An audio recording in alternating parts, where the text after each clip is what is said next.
Hello दोस्तों, welcome back. आज का जो वीडियो है ये पिछले वीडियो से जो है वो रिलेटेड है।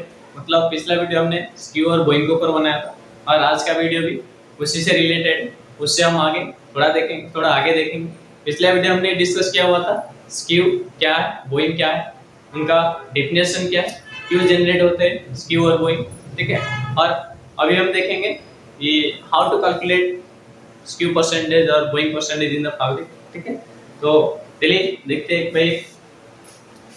ये सबसे पहले देखते हैं, ये मान लीजिए कोई कपड़ा है, इसमें ये जो वेट का धागा है ये अगर अंगुलारली डिस्प्लेस होता है तो उसको स्क्यू बोला जाता है, ठीक है। सिमिलरली अगर ये वेट का धागा अगर ये कोई अंगुलर नहीं है, ऐसे आर्क मैनर में अगर डिस्प्लेस होता है तो उसको बोइंग बोला जाता है, ठीक है। अभी हम इसको निकालेंगे कैसे कि कपड़े में कितना परसेंट स्क्यू है और कपड़े में कितना परसेंट बोइंग है, ठीक है। तो ये मान लीजिए width of the fabric equal to y centimetre है, ठीक है। ये यहाँ से वाश के बाद जो डिस्प्लेस हो गया यहाँ तक हो गया, ठीक है। तो यहाँ से यहाँ तक जो हाइट है ये मान लीजिए x सेंटीमीटर है। तो अपना जो स्क्यू का फॉर्मूला है, ये स्क्यू हमेशा परसेंटेज में रहता है। ये जो डिस्टेंस डिस्प्लेस हुआ है वो है, वो डिस्टेंस डिस्प्लेस हुआ है x centimetre by width of the fabric y centimetre into 100, ठीक है। ये जो भी आएगा ये परसेंटेज में रहेगा, ठीक है। सपोज यहाँ पे जो डिस्टेंस डिस्प्लेस हुआ है ये 6 है और ये जो विड्थ ऑफ द फैब्रिक ये 100 सेंटीमीटर है। देन क्यू कितना हो जाएगा कपड़े का, distance displace by width of the fabric into 100, distance displace हुआ है यहाँ पे 6 centimetre divided by width of the fabric into 100 is equal to 6%। मतलब कपड़े में, इस कपड़े में जो स्क्यू है वो 6% है, ठीक है। सिमिलरली बोइंग कैसे निकाला जाएगा, ये जो धागा का यहाँ जो डिस्प्लेसमेंट हुआ है आर्क मैनर पे, हमें देखना है यहाँ पे जो मैक्सिमम बो हाइट है वो कितना है। ये मान लीजिए यहाँ पे मैक्सिमम बो हाइट है और यहाँ पे सपोज ये x सेंटीमीटर है। देन कपड़े का बोइंग 8% में रहेगा, ये हो जाएगा maximum bow height divided by width of the fabric into 100। Let यहाँ पे सिमिलरली ये जो बो हाइट है मैक्सिमम ये 2 सेंटीमीटर है, ये विड्थ ऑफ द फैब्रिक जो है 100 सेंटीमीटर है। देन यहाँ पे बो हो जाएगा 2/100 इनटू 100 इज इक्वल टू 2%, ठीक है। और ये स्क्यू और बो जो है, कोई भी कपड़े में बोइंग का जरूरत बिल्कुल रहता नहीं, ठीक है। और स्क्यू का जो जरूरत है वो डिपेंड करता है कपड़े का वेट का स्ट्रक्चर के ऊपर, कपड़े में बुनाई कैसे हुआ है, टूल है, प्लेन है, साटिन है, या कपड़े में बुनाई के बाद बुनाई कैसे हुआ है और उसके हिसाब से कपड़ा वॉश होने के बाद उसमें जो वेट का धागा है वो कैसे मूवमेंट करता है, कौन सी डायरेक्शन में मूवमेंट करता है तो कितना मूवमेंट करता है, उसके ऊपर सब डिपेंड करता है कि हमें कैसे स्क्यू देना है, कितना स्क्यू देना है, ठीक है।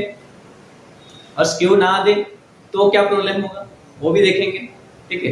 लेकिन बोइंग जो है, बोइंग बिल्कुल कोई भी कपड़े में चाहिए नहीं होता है, ठीक है। मतलब 0% बोइंग का रिक्वायरमेंट रहता है, फिर भी जो नॉर्म्स रहता है, स्टैंडर्ड नॉर्म्स रहता है वो मिल टू मिल और क्वालिटी टू क्वालिटी वेरीज रहता है। जो बोइंग है ज़्यादातर मैंने जो देखा हुआ है वो है 2% तक अगर कपड़े में बोइंग है वो अलाउ किया जाता है, ठीक है।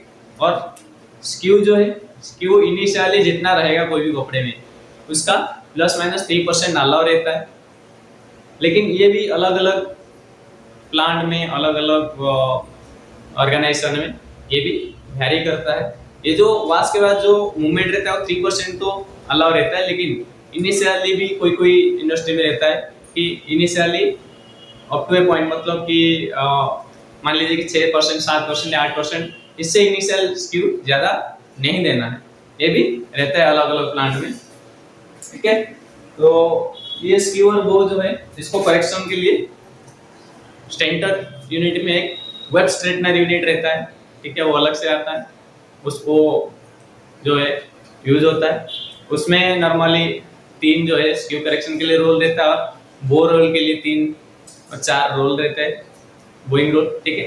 जो कि स्क्यू और बो करेक्शन के लिए मदद करते।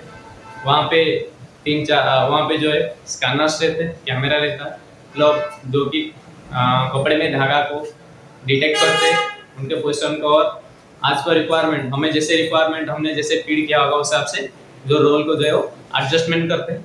ठीक है, वो जो वेब स्ट्रेटनर यूनिट है वो बेसिकली जो है बहुत ही इम्पोर्टेंट यूनिट है, और उसको प्रैक्टिकली देखना पड़ेगा। ठीक है, जैसे थियोरिटिकली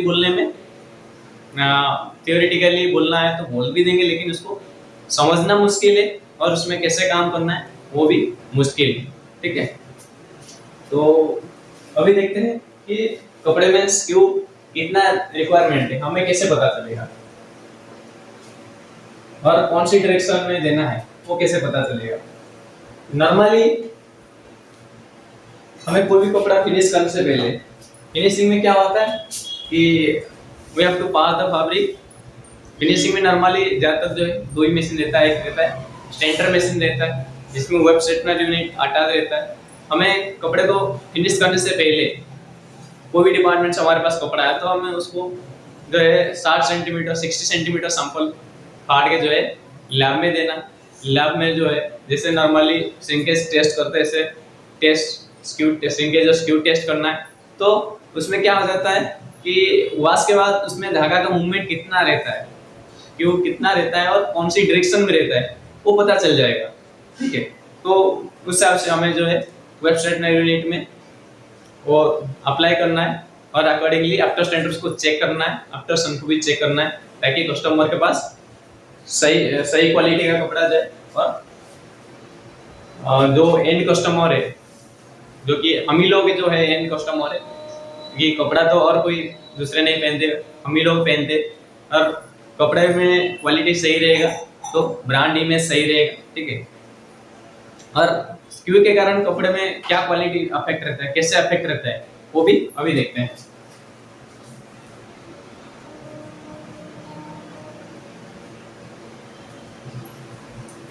कपड़े में स्क्यू देना है तो कितना देना, कैसा देना, जैसे मैंने बताया वो सैंपल वॉश करने के बाद उसमें लैब में सैंपल वॉश करके हम देख लेते कि उसमें कितना मूवमेंट हो रहा है, कौन सी डायरेक्शन में मूवमेंट हो रहा है, उस हिसाब से हमें स्क्यू देते हैं। ठीक है, और जो स्क्यू है उसका स्टैंडर्ड नॉर्म्स है कि ±3% तक अलाउ रहता है। ठीक है, और जो बोइंग है वो ज्यादातर 2% ही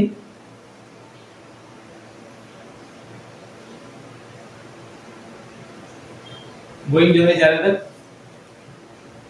2% तक ही अलाउ है। ठीक है, 2% भी मेरे हिसाब से ज्यादा है, लेकिन वो कस्टमर टू कस्टमर वैरी करता है। ठीक है, और क्वालिटी टू क्वालिटी भी वैरी करता है। नॉर्मली जो अपने को बोइंग जो रिक्वायरमेंट है वो 0% रिक्वायरमेंट है। ठीक है, और स्क्यू हमें इनिशियली कितना रहना है, ठीक है, वो भी वॉश के बाद डिपेंड पता चल जाता है, और कौन सी डायरेक्शन में देना है वो पता चल जाता है। ठीक है, अगर A12 का फैब्रिक है, मतलब कोई कपड़ा है,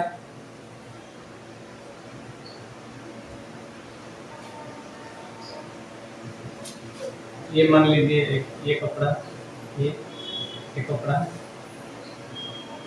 ठीक है, अगर ये कपड़े में ये मान लीजिए A12 का फैब्रिक है, प्लेसमेंट जो ट्विल के डायरेक्शन है ये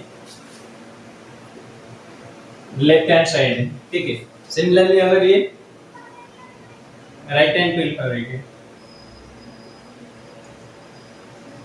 राइट हैंड ट्विल फैब्रिक है, ठीक है, इसको जेड ट्विल फैब्रिक पर बोला जाता है, और इसको S12 फैब्रिक भी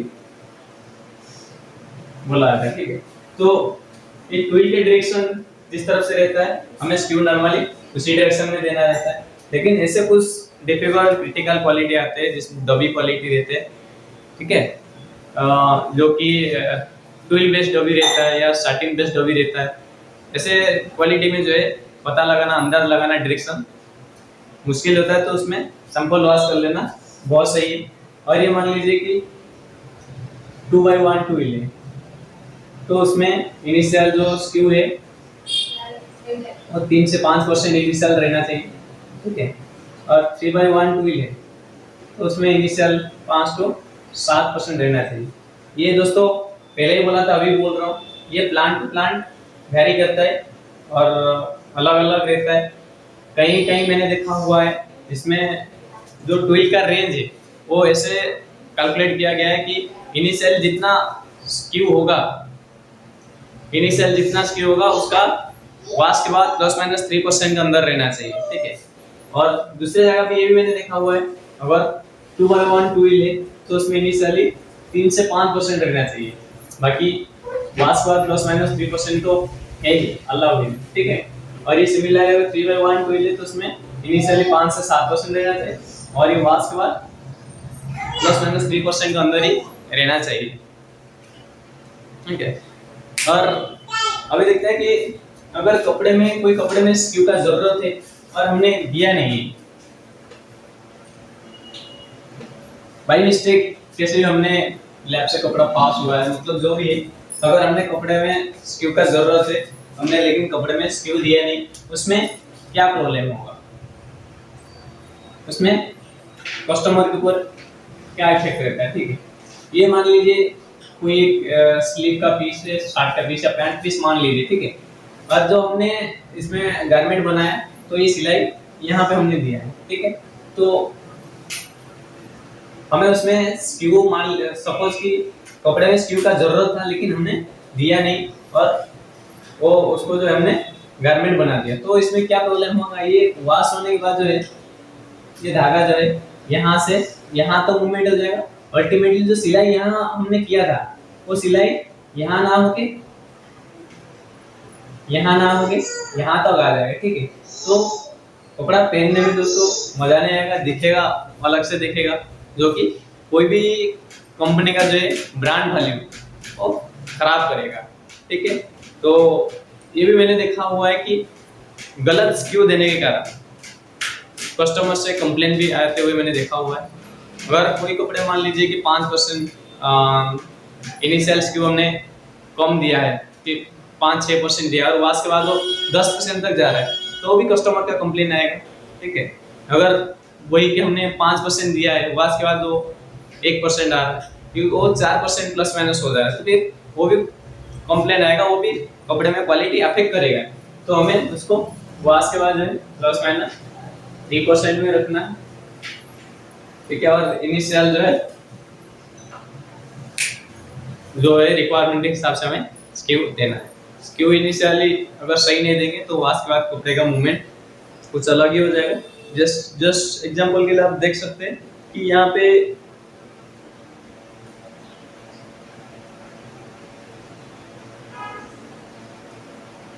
पे देख लीजिए, ये जो स्लीव है यहाँ से देखिए, ये सिलाई यहाँ है, ठीक है। ये जब मैंने बनाया था तो ये सिलाई ऐसे ही था, ठीक है। और ये वाश के बाद मैंने काफी बार पहन लिया और वाश के बाद ये ऐसे ही है, मतलब कपड़े में जो रिक्वायरमेंट स्क्यू था वो सही है। अगर वो उसमें मान लीजिए कि सपोज ये कपड़े में स्क्यू का रिक्वायरमेंट कुछ अलग था और जो मैन्युफैक्चरर जिसने बनाया उसने अलग स्क्यू दे दिया है, तो ये वाश के बाद यहाँ सिलाई ना होके वाश के बाद सिलाई यहाँ होता है, यहाँ भी हो सकता है कि कई बार सिलाई घूम के यहाँ भी हो जाएगा, तो फिर ये क्वालिटी डिफेक्ट हो जाएगा, ठीक है। तो इसलिए स्क्यू देना बहुत जरूरी है। और इसके ऊपर ये तो मान लीजिए सॉलिड फैब्रिक है, ठीक है। अगर कपड़ा प्रिंट कपड़ा है तो उसमें स्क्यू कैसे देंगे और उसमें स्क्यू का इंपॉर्टेंस क्या है। अगर कपड़ा प्रिंट होने वाला है तो उसमें बहुत ज्यादा इंपॉर्टेंस बढ़ जाता है, ठीक है। प्रिंटिंग के लिए कपड़े में जो है थोड़ा सा क्रीज या थोड़ा सा फोल्ड मार्क हुआ तो भी मिसप्रिंट हो जाएगा, ठीक है। तो कपड़ा को पहले पानी में स्ट्रेच किया, पानी में मान लीजिए या पानी में जो है कपड़े को स्ट्रेच किया जाता है, मतलब एकदम कहीं फोल्ड मार्क या कहीं क्रीज कुछ इंप्रेशन से रहना नहीं चाहिए, ठीक है। तो स्ट्रेच करके कपड़ा जो है प्रिंटिंग में भेजा जाता है, ठीक है। तो जब हम कपड़ा प्रिंटिंग के लिए भेजते हैं तो उसी टाइम हमें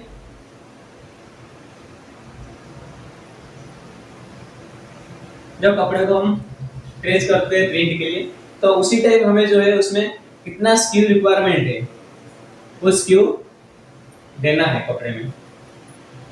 और आफ्टर स्टेंटर जो है कपड़े में स्क्यू जो रिक्वायरमेंट हिसाब से आ रहा है या नहीं आ रहा है उसको भी चेक करना है, नहीं तो क्या प्रॉब्लम होगा। आप देख लीजिए कि मान लीजिए एक ट्विल फैब्रिक है, ठीक है, उसमें हमने इनिशियली क्या किया, जब प्रिंटिंग के लिए स्ट्रेच किया उसमें स्क्यू दिया ही नहीं, तो उसमें क्या हो गया, ट्विल फैब्रिक में जो नॉर्मल बिहेवियर होता है उसमें स्क्यू का जरूरत होता है, वो डिपेंड करता है वाश पर कितना मूवमेंट होता है, ठीक है। लेकिन हमने अगर उसमें बिल्कुल स्क्यू दिया ही नहीं तो क्या होगा, प्रिंट वाले को तो ये नहीं पता है कि हमने स्क्यू दिया नहीं दिया क्या क्या, प्रिंटिंग वाले को थोड़ी देखना है ये सारी चीजें। ये जो स्क्यू और वही का जो कंसेप्ट है फिनिशिंग से क्लियर होना चाहिए, ठीक है। और अगर बिना स्क्यू का कपड़ा प्रिंट हो गया, ठीक है, ये मान लीजिए कपड़ा है, यहाँ पे प्रिंटिंग में मान लीजिए कोई डिजाइन ऐसे डिजाइन है जो कि एकदम सीधा है, ये जो डिजाइन है ये एकदम सीधा है ये। लेकिन ये ट्विल फैब्रिक है जिसमें जो है स्क्यू का जरूरत है, और यही कपड़ा जब हम फिनिश करेंगे तो क्या होगा, उसमें हमको जिस डायरेक्शन में स्क्यू देना है, मान लीजिए हमें इस डायरेक्शन में राइट हैंड साइड में स्क्यू देना है, तो क्या हो रहा है यहाँ पे दोस्तों, यहाँ पे जो है प्रिंट का डिजाइन जो है खराब हो रहा है, ठीक है, यहाँ पे डिजाइन का स्क्यू बन जा रहा है, डिजाइन जो है बायस हो जा रहा है, तो ये भी क्वालिटी डिफेक्ट होगा। तो इसलिए अगर कपड़ा प्रिंट होना है उसको स्ट्रेच करते टाइम उसको भी ध्यान से स्क्यू देके चलाना चाहिए। और सिमिलरली अगर बोइंग का केस देखा जाए,